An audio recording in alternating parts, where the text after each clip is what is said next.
అందరికీ నమస్తే అండి. అందరికీ ముందుగా నూతన సంవత్సర శుభాకాంక్షలు. 2024లోకి అడుగు పెట్టేశాం. చూస్తూనే మన ఛానల్ ఎప్పుడో 2021లో ప్రారంభించాం. అయితే 2023లో అద్భుతమైన పురోగతి మన ఛానల్కు. 2023 స్టార్టింగ్కి 2023 ఇదే రోజు జనవరి 1 నాటికి మన ఛానల్ సబ్స్క్రైబర్సు కేవలం 54,000 మంది మాత్రమే. కానీ ఇప్పుడు మన ఛానల్ సబ్స్క్రైబర్స్ 1,61,000 మంది. చూసారా, దాదాపుగా 1,08,000 వరకు మన ఛానల్ సబ్స్క్రైబర్స్ ఒకే సంవత్సరంలో వచ్చారు. అలాగే వ్యూస్ కూడా మిలియన్స్ ఆఫ్ వ్యూస్ వచ్చాయి. ఓన్లీ ఈ ఒక్క సంవత్సరంలోనే దాదాపుగా 4 కోట్లకు పైగా వ్యూస్ వచ్చాయి 2023లో.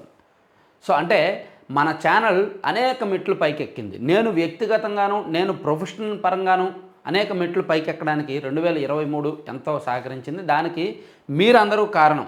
నేను ఎన్ని మెట్లు ఎక్కుతున్నా సరే నా వెనక మీరందరూ కూడా చెయ్యి వేసి తోస్తూనే ఉన్నారు, నన్ను పైకి ఎక్కిస్తూనే ఉన్నారు. సో అందుకు పేరున ప్రతి ఒక్కరికి కూడా నేను కృతజ్ఞతలు చెప్తూనే ఉన్నాను. సో ఇలాగే మీ ఎంకరేజ్మెంట్ కొనసాగాలి. రేపు పొద్దున్న గవర్నమెంట్ మారచ్చు, కాలం మారుతుంది, పరిస్థితులు మారుతాయి, ప్రభుత్వాలు మారతారు, పాలకులు మారతారు. కానీ మనం ప్రశ్నించడం, నిలదీయడం మాత్రం ఆపకూడదు. సమస్యల తరపున ఇదిగో పలానా చోట సమస్య ఉంది, నువ్వేం చేస్తున్నావు, నీకు ఓటేసి గెలిపించావు, నువ్వేం పీకుతున్నావు అనే వరకు మనం వెళ్ళాలి. అవసరమైనప్పుడు కొన్ని వర్డ్స్ వాడాలి. సరే, ఇక అందరికీ నేను ఒక చిన్నపాటి లైన్ ఒకటి చెప్దాం అనుకుంటున్నా. సో కాలం అనేది ఆగదు, కాలం చాలా స్పీడ్గా వెళ్ళిపోద్ది. కాలానికి తగ్గట్టు మనం కూడా ఆగకూడదు, మనం కూడా చాలా స్పీడ్గానే వెళ్ళాలి, పరుగు పెడుతూనే ఉండాలి. కొంతమంది టైం బాగోలేదు అందుకే మన జీవితాలు బాగోలేవు అని అనుకుంటారు. టైం అనేది బాగోకపోవడం అనేది ఉండదు. టైం ఎప్పుడు బాగానే ఉంటుంది, టైం ఎప్పుడు వెళ్తూనే ఉంటుంది. రైట్ టైంలో రైట్ డెసిషన్ తీసుకోవడమే మన గుడ్ టైంకి ముహూర్తం అన్నమాట. రైట్ టైంలో రైట్ డెసిషన్, సమయానుకూలంగా, కాలానుగుణంగా మనం చేసే ఆలోచనలు, మనం తీసుకునే నిర్ణయాలు మన జీవితాలను మారుస్తాయి. సో మరోసారి అందరికీ కూడా నూతన సంవత్సర శుభాకాంక్షలు చెప్పుకుంటూ ఈ సంవత్సరం అంతా మంచి జరగాలని కోరుకుందాం. ఏం మంచి జరగాలో మీ అందరికీ తెలుసు కదా.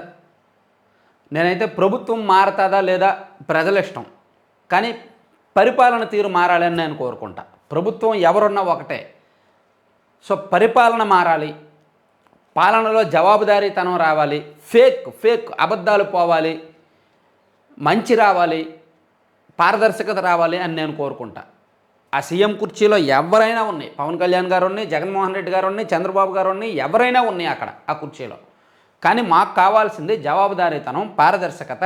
ఈ అబద్ధాలన్నీ పోయి, ఫేక్ ప్రచారాలన్నీ పోయి, అక్రమ కేసులు, దరిద్రాలు, కూల్చివేతలు, కట్టడాల అన్నీ పోయి పాజిటివ్ వైబ్రేషన్స్ రావాలి, పాజిటివ్ ఎనర్జీ నింపాలి. సో అందుకు అదే నా కోరిక. కోర్టు మెట్లు ఎక్కితేనే చెల్లింపులు. ఏఐ నామ సంవత్సరం, ఎవరికి కావాల్సిన పాఠాలు వాళ్ళకే. కళ్ళు చూసి వ్యాధి చెప్పే పరిజ్ఞానం, శస్త్రచికిత్సల్లో అండగా ఏఐ రోబోలు. సో మొత్తానికి ఆర్టిఫిషియల్ ఇంటెలిజెన్స్ ఏ విధంగా ఇంకా ముందుకు రాబోతోంది, ఏ విధంగా పురోగతి సాధించబోతోంది, మానవ జీవితంలో ఆర్టిఫిషియల్ ఇంటెలిజెన్స్ పాత్ర ఏ విధంగా ఉండబోతోంది అనేది వివరిస్తూ ఈనాడులో ఒక పెద్ద సమగ్ర కథనం రాశారన్నమాట. సో 2023లో ఆర్టిఫిషియల్ ఇంటెలిజెన్స్ కొత్త పుంతలు తొక్కింది. 2024 నాటికి అది ఇంకా పీక్స్లోకి వెళ్తుంది అనే ఉద్దేశంతో రాశారు. అది ఇంట్రెస్ట్ ఉన్న వాళ్ళు చదవచ్చు. ఇంట్రెస్ట్ ఉన్న వాళ్ళు ఇదిగోండి, నేను జూమ్ చేస్తున్నా, పాజలో పెట్టి ఇదంతా చదవచ్చు. అలాగే కోర్టు మెట్లు ఎక్కితేనే చెల్లింపులు, అది కూడా న్యాయస్థానం మొట్టికాయలు వేసినప్పుడే. ఇప్పటికే 800 కోట్ల బిల్లులకు కేసులు వేసిన గుత్తేదారులు, అత్యధికంగా ఆర్ఎన్బిలోనే. ఇదేమి దౌర్భాగ్యం అంటూ మండిపాటు. ఆబ్వియస్లీ మరి చేతకాని వాళ్ళు ఆ స్థాయిలో ఉన్నప్పుడు, ఆ స్థానంలో ఉన్నప్పుడు ఏం చేయలేం, ఏం చేస్తాం చెప్పండి. కోర్టులో కేసులు వేసుకొని కోర్టులు చెప్తే బిల్లులు తెచ్చుకోవాల్సిన పరిస్థితి వస్తుంది. అదే గతంలో ఇలా ఉండేది కాదు. నేను జవాబుదారీతనం, పారదర్శకత అంటాను కదా. అంటే ఏంటంటే ఇదే గత ప్రభుత్వం ఉన్నప్పుడు CFMS, comprehensive financial management system అని ఉండేది. దానిలో ఎవరైనా పనులు చేస్తే ఆ పనుల తాలూకా బిల్లులు మొత్తం ఇంజనీరింగ్ అధికారులు అందరూ కూడా సంతకాలు చేసిన తర్వాత మొత్తం అప్రూవ్ చేసిన తర్వాత బిల్లుల్ని ఆన్లైన్లో చేసేవాళ్ళు. అప్పుడు వాళ్ళకొక టోకెన్ నెంబర్ ఇచ్చేవాళ్ళు, series wise order wise token number ఇచ్చేవాళ్ళు. వాళ్ళు ఇచ్చిన నెంబర్ని బట్టి వాళ్ళకు వచ్చిన సీరియల్ నెంబర్ని బట్టి ఆటోమేటిక్గా సిఎఫ్ఎంఎస్ ఆ సర్వర్లో ఆ ఖజానాలో డబ్బులు ఉన్నప్పుడు పడేవి. సో ఎవరికి వాళ్ళకి పడేవి, ఆటోమేటిక్గానే ఉండేది. అది ఎవరు ముందు పెళ్తే, ఎవరు ఫస్ట్ అప్లోడ్ చేస్తే వాళ్ళకి ఫస్ట్ బిల్లు. కానీ ఇప్పుడు అలా కాదు. అప్లోడ్ చేసినవాడు కులం ఏంటి, అప్లోడ్ చేసినవాడు మతం ఏంటి, అప్లోడ్ చేసినవాడు పార్టీ ఏంటి, అదంతా చూసి ఆడు ఎంత కమిషన్ ఇస్తాడు అనేది చూసి వాడికి బిల్లు కొడతారు. సో మరి ఇందులో జవాబుదారీతనం, పారదర్శకత లేనట్టే కదా. ఇటువంటి పరిపాలనే మారాలంటున్నా. మళ్ళీ జగన్ గారే గెలవని, కానీ ఈ దరిద్రగొట్టు వ్యవహారాలు పోవాలి, ఈ దరిద్రగొట్టు పరిపాలన పోవాలి. మళ్ళీ ఆయనే వచ్చి మంచి పరిపాలన అందించని నాకైతే ఏమీ అభ్యంతరం లేదు. సిఎఫ్ఎంఎస్ లాంటి దాన్ని ఉంచాలి కదా. సాధారణంగా ఏ ప్రభుత్వంతోనూ గుత్తేదారులు గొడవ పెట్టుకోవాలని చూడరు. వీలైనంత వరకు సాఫీగా వ్యవహరిస్తూ చేసిన పనులకు బిల్లులు పొందేందుకు ప్రయత్నిస్తుంటారు. చెల్లింపులు జాప్యం అయితే ఏదో విధంగా మంత్రులు, అధికార పార్టీ నేతల ద్వారా సిఫార్సులు చేయించుకొని తమ సొమ్ము అందేలా చూసుకుంటారు. కానీ జగన్ ప్రభుత్వంలో గుత్తేదారులు బిల్లుల కోసం విసిగి వేసారిపోయారు. నెలలు, సంవత్సరాల తరబడి ఎదురు చూసినా బిల్లులు చెల్లించేందుకు వైకాపా ప్రభుత్వానికి మనసు రాకపోవడంతో సహనం నశించి న్యాయస్థానం మెట్లెక్కుతున్నారు. రాష్ట్ర వ్యాప్తంగా 1,20,000 మంది కాంట్రాక్టర్ల కుటుంబాలు ఏ పరిస్థితుల్లో ఉన్నాయో స్థానిక వైసీపీ నాయకులు ఎవరైనా వెళ్ళి మీ దగ్గరలో ఉన్న కాంట్రాక్టర్లతో మాట్లాడితే తెలుస్తుంది.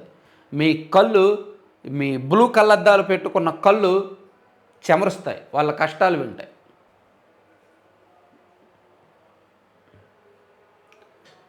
పెంచేయి దోచేయి రిజిస్ట్రేషన్లతో జగన్ మార్కు నిలువు దోపిడీ, ఇష్టారాజ్యంగా ఆస్తుల విలువ పెంపు, వాస్తవ ధరను దాటిపోయిన వైనం, అడ్డగోలుగా పెరిగిపోయిన రిజిస్ట్రేషన్ ఛార్జీలు, అదనపు భారంతో జనం గొగ్గోలు. ఆస్తుల రిజిస్ట్రేషన్ విలువ బహిరంగ మార్కెట్ ధర కంటే తక్కువగా ఉండడం ఎక్కడైనా సర్వసాధారణం. ఘనత వహించిన జగన్ సర్కార్ మాత్రం ఈ విషయంలోనూ రివర్స్లోనే వెళుతోంది. చాలా చోట్ల ఆస్తుల రిజిస్ట్రేషన్ విలువలను వాటి అసలు ధర కంటే పెంచేసింది. ఫలితంగా ప్రభుత్వ ఖజానాకు కాసులు గలగల్లాడుతుంటే రిజిస్ట్రేషన్ ఛార్జీలు పెరిగిపోయి కొనుగోలుదారులు విలువలాడుతున్నారు. అదే పరిస్థితి. రిజిస్ట్రేషన్ ఛార్జీలు అడ్డగోలుగా, భూముల ధరలు అడ్డగోలుగా పెంచేసి దానివల్ల భూముల ధరలు పెంచడం వల్ల ఏంటయ్యే యూజ్ అంటే రిజిస్ట్రేషన్ ఛార్జీలు పెరుగుతాయి, ప్రభుత్వానికి ఖజానా పెరుగుద్ది.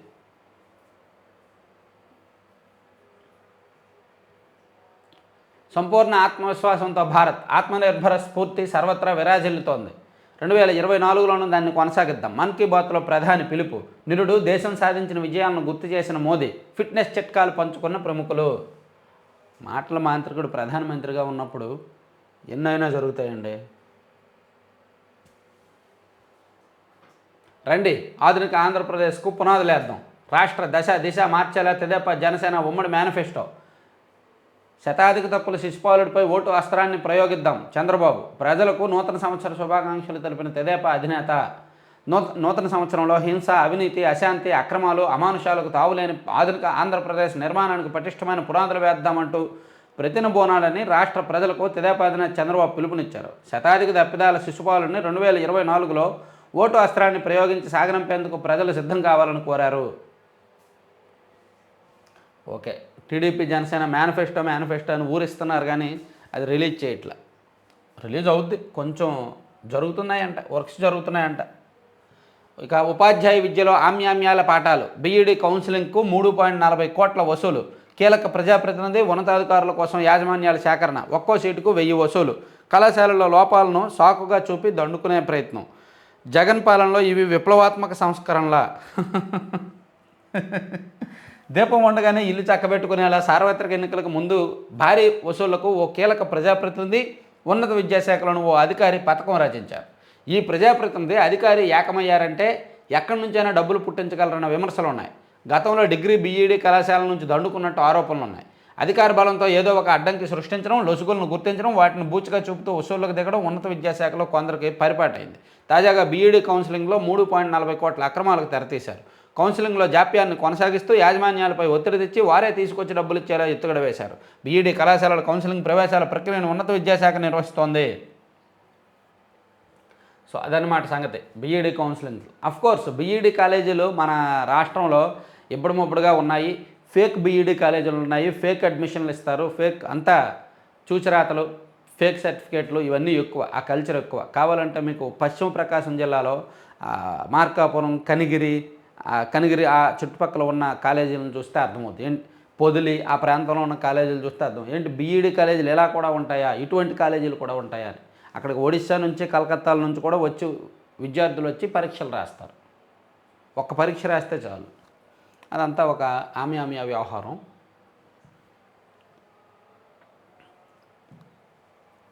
అదానికే బొగ్గు రవాణా కాంట్రాక్ట్ మరి ఆయనకే ఇవ్వాలి, నిరుపేద కదా. మన ప్రభుత్వం పేదల ప్రభుత్వం అని తెలుసు కదా. ఈనాడు పదే ఎందుకు ఇలా రాస్తుంది అదానీ గారి మీద. మన ప్రభుత్వం పేదల ప్రభుత్వం. పేదలకు పెత్తందారులకు యుద్ధంలో భాగంగా పేదవాళ్ళకు మన ప్రభుత్వం మన సహజ వనరులు కట్టబెడతాం. సో అదానీ గారు ఒక నిరుపేద కాబట్టి ఆయనకు మనం బొగ్గు రవాణా ఇస్తాము, స్మార్ట్ మీటర్ల కాంట్రాక్ట్ ఇస్తాము, భూములు కావాలంటే భూములు ఇస్తాము, పోర్టులు ఇచ్చేస్తాం, తీర ప్రాంతం ఇచ్చేస్తాం, ఏదైనా ఇచ్చేస్తాం. ఎందుకంటే ఆయన నిరుపేద కాబట్టి. అలాగే కడప జిల్లాలో ఉన్న షిరిడి సాయి ఎలక్ట్రికల్స్ అనేది కూడా ఒక నిరుపేద సంస్థ కాబట్టి వాళ్ళకు కూడా మనం ట్రాన్స్ఫార్మర్లు తయారీ ఆర్డర్ ఇస్తాము. అలాగే ఇంకా కొన్ని మీటర్లు, వ్యవసాయ విద్యుత్ మీటర్ల కాంట్రాక్ట్ కొంత ఇస్తాము. ఏమైనా కావాలన్నా వాళ్ళకి ఇస్తాం, ఎందుకంటే అది కూడా నిరుపేద సంస్థ కాబట్టి. అలాగే కొన్ని నిరుపేద సంస్థలు ఉన్నాయి, చాలా నిరుపేద సంస్థలు ఉన్నాయి. వాళ్ళకి మనం బీచ్ శాండ్ కావచ్చు, ఇసుక కావచ్చు, ఏది కావాలంటే అది సహజ వనరులు ఇచ్చేస్తాం వాళ్ళకి. నిరుపేదలను ఉద్ధరించడమే కదా మన ప్రభుత్వ లక్ష్యం. పేదలకు పెత్తందారులకు యుద్ధంలో భాగంగా పేదలందరికీ కూడా మనం ఇస్తూ ఉంటాం, పేదలందరినీ ఉద్ధరిస్తూ ఉంటాం. మాకు సిగ్గు లజ్జాలంటే ఏమి ఉండవు. మాకు ఎవరైనా కనిపిస్తే ఎవరైనా మాకు ఏమైనా ఇస్తామంటే మేము ఇచ్చేస్తాం అన్నమాట. ఇంకా అంతకుమించి నేను ఎక్కువ కామెంట్ చేయకూడదు, ఎందుకంటే పరిస్థితి అందరికీ తెలుసు. మన రాష్ట్రంలో సహజ వనరులు ఎంత దారుణంగా దోపిడీకి గురవుతున్నాయో, ఎవరి చేతుల్లోకి వెళ్తున్నాయో, ఎవరి ఆస్తులను వేల కోట్లకు పెంచుతున్నాయో అందరం కల్లారా చూస్తున్నాం. కళ్ళెదురుగానే సహజ వనరులు దోపిడీకి గురవుతున్నా ఏమీ మాట్లాడలేని చేతగాని పరిస్థితుల్లో, దుర్భర పరిస్థితుల్లో మన రాష్ట్రంలో ప్రజలు ఉండిపోయారన్నమాట. ఎందుకంటే వీళ్ళకి వేరే పనులు పెట్టారు. కులాల మధ్య కొట్లాడుకోవడం, మా నాయకుడంటే మా నాయకుడు కొట్లాడుకోవడం, వీళ్ళు ఆ పనిలో ఉంటే వాళ్ళు ఆ పనిలో ఉంటారనమాట. నేడు నింగిలోకి PSLV C58 కొనసాగుతున్న కౌంట్ డౌన్.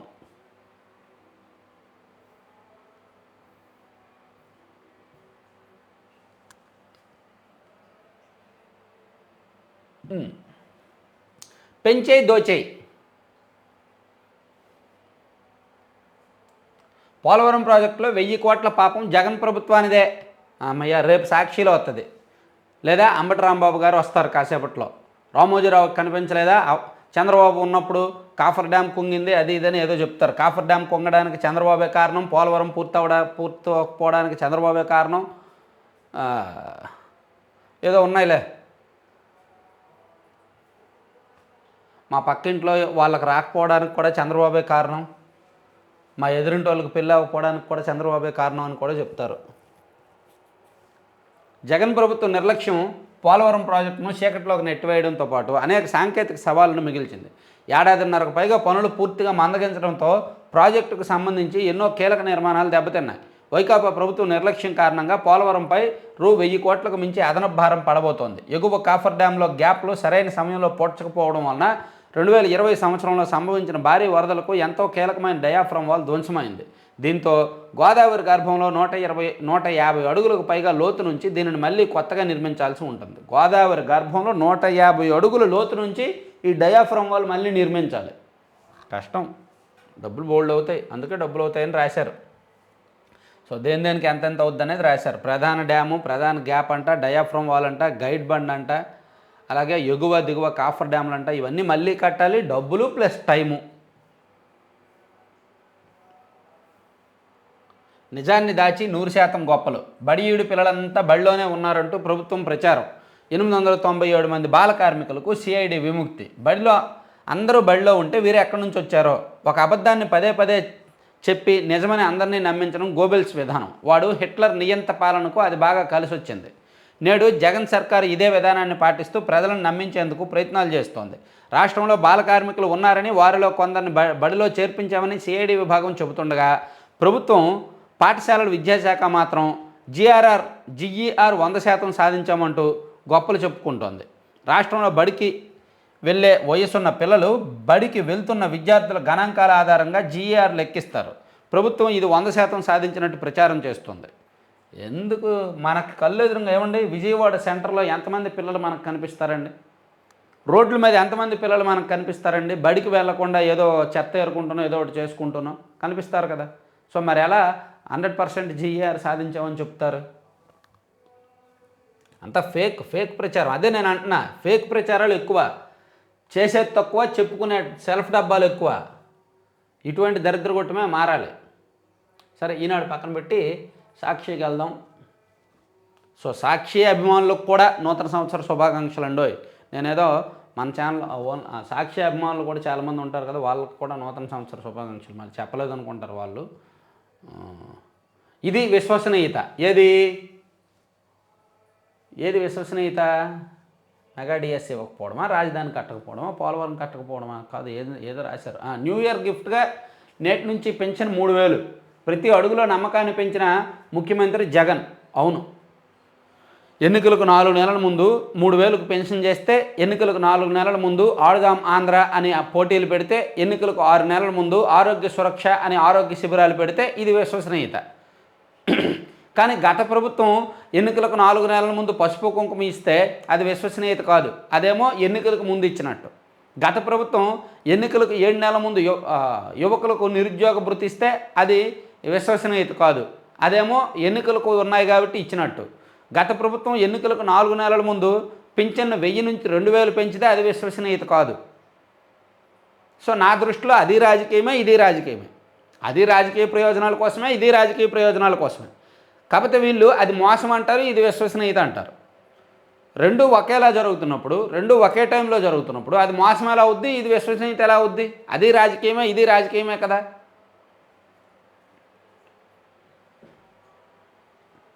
మండలాల వారీగా ఈ నెల 8 వరకు పండుగ వాతావరణంలో పెంచిన పెన్షన్ల పంపిణీ.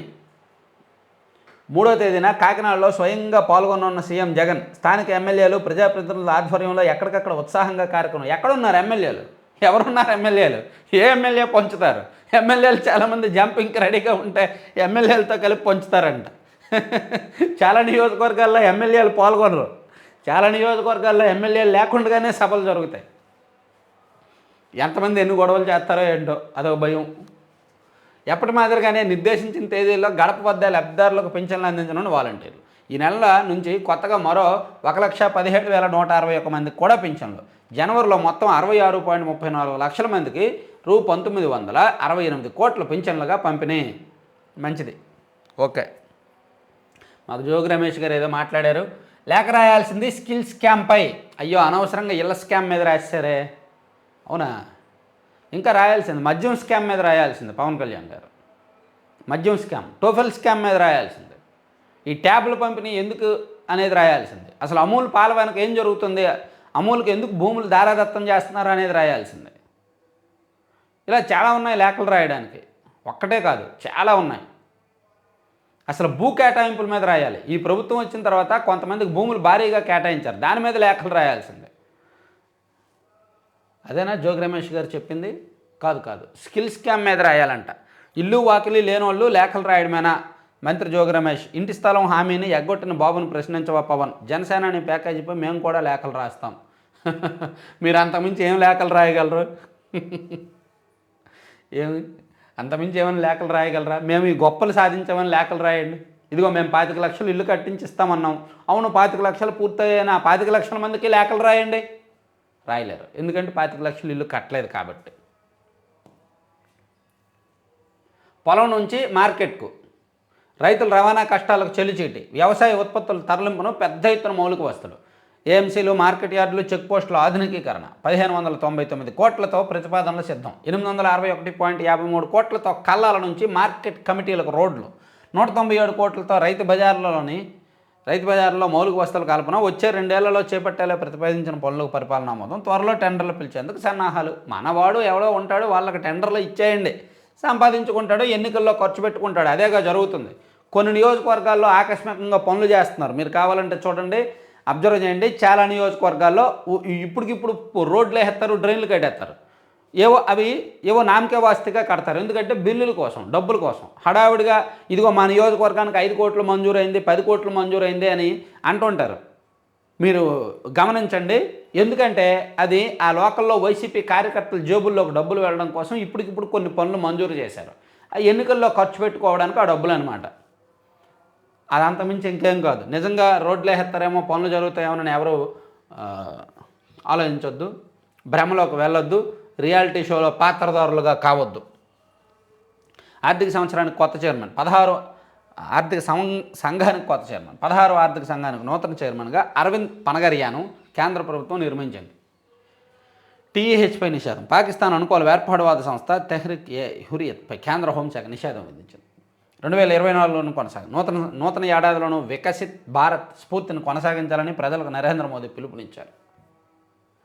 ఆంధ్రజ్యోతి. ప్లీజ్ ఏపీకి రావద్దు చెల్లి, షర్మిలకు జగన్ రాయబారం, బాబాయ్ సుబ్బారెడ్డికి పురమాయింపు, బొజ్జగించేందుకు వైవి ప్రయత్నం, కుదరదు పొమ్మన్న షర్మిల, మాకు అన్యాయం జరిగితే రాయబారం నడపలేదేం, మేము రోడ్డును పెడితే పట్టించుకోలేదు, ఎంతో మానసిక క్షోభ అనుభవించా, ఇప్పుడు జగన్కు ఇబ్బంది అవుతుందని నా దగ్గరకు వచ్చారా, ఇదేమి న్యాయం, కుదరదు, నా మానాన నన్ను బతకనివ్వండి, కుండబద్దలు కొట్టిన జగన్ సోదరి షర్మిలకు ఏపీ కాంగ్రెస్ బాధ్యతల వార్తతో తాడేపల్లి విలవిల. సో వైవి సుబ్బారెడ్డి గారిని రాయబారానికి పంపించారు అనేది వార్త. షర్మిల గారు కుదరదు పొమ్మన్నారంట, వద్దన్నారంట. అసలు ఒక్కటి నిజమండి, అసలు షర్మిల గారు పార్టీ పెట్టి పాదయాత్ర చేస్తే సాక్షిలో ఒక్క వార్త రాశారా?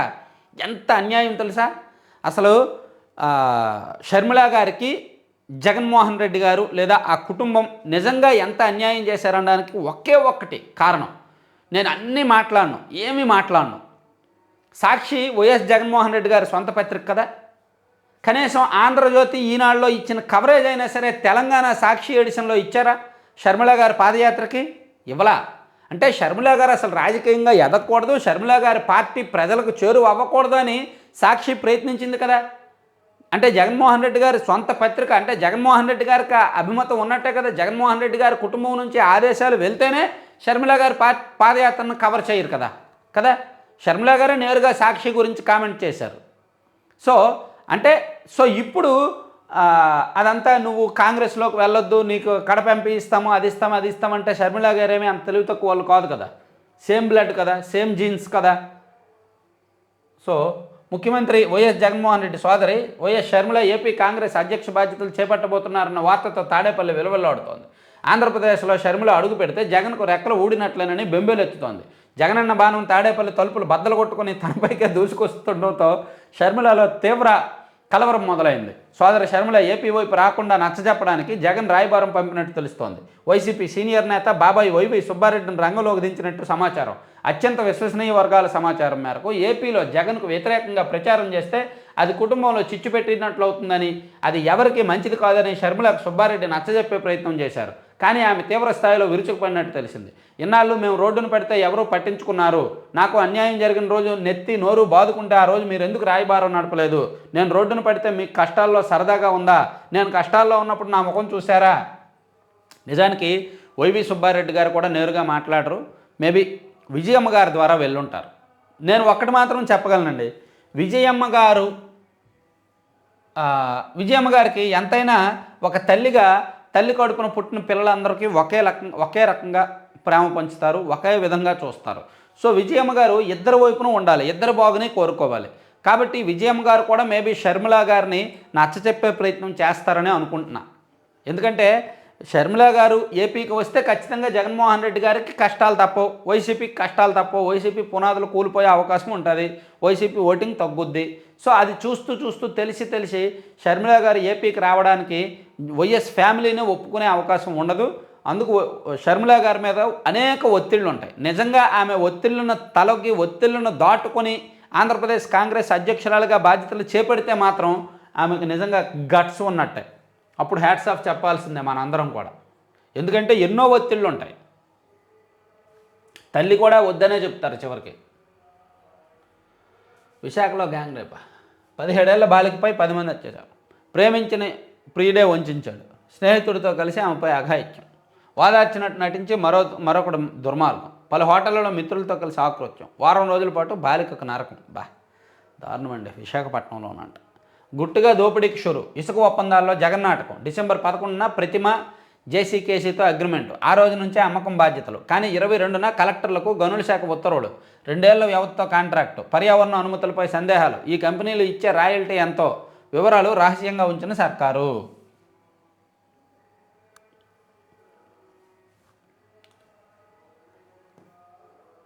నక్సల్స్పై చివరి అస్త్రం, ఒడిశా నుంచి ఛత్తీస్గఢ్కు 3000 జవాన్లు, ఐటీపీబీపీ యూనిట్లు కూడా అబూజ్ మట్కు పయనం, నక్సలిజం అంతానికి ప్రణాళిక. తర్వాత జగన్ నిర్ణయాలతో డిస్కౌంట్లపై ప్రణిభారం, పీపీఎల్ రద్దుతో 16,000 కోట్ల అప్పు, ఆలస్యంగా చెల్లింపులపై అదనంగా 1800 కోట్లు. ఇదంతా జనం మీదకు రుద్దేస్తారుగా, జనం మీదకి ఏదో ఒక విధంగా జనం మీద కరెంటు ఛార్జీలు పెంచేస్తారు, దాన్నే ఉంది. పాతకో వందనం, కొత్తకు స్వాగతం. 2024 ఎన్నికల నామ సంవత్సరం. ఎస్, ష్యూర్లీ ఎన్నికల నామ సంవత్సరమే. సోషల్ మీడియాలో శ్రీరామ భజనలు, శ్రీరామ భజనతో సృజనాత్మకతను పెంచుకోండి. మన్ కీ బాత్లో ప్రధాని మోదీ. రాముడికి రాజకీయానికి లింక్ పెట్టడంలో బీజేపీని మించిన వాళ్ళు ఇంకెవరూ లేరు. సరే, ఈనాడులో వెళ్దాం. ఈనాడు ఇంకా లోపల పేజీల్లో తొంగి చూద్దామా.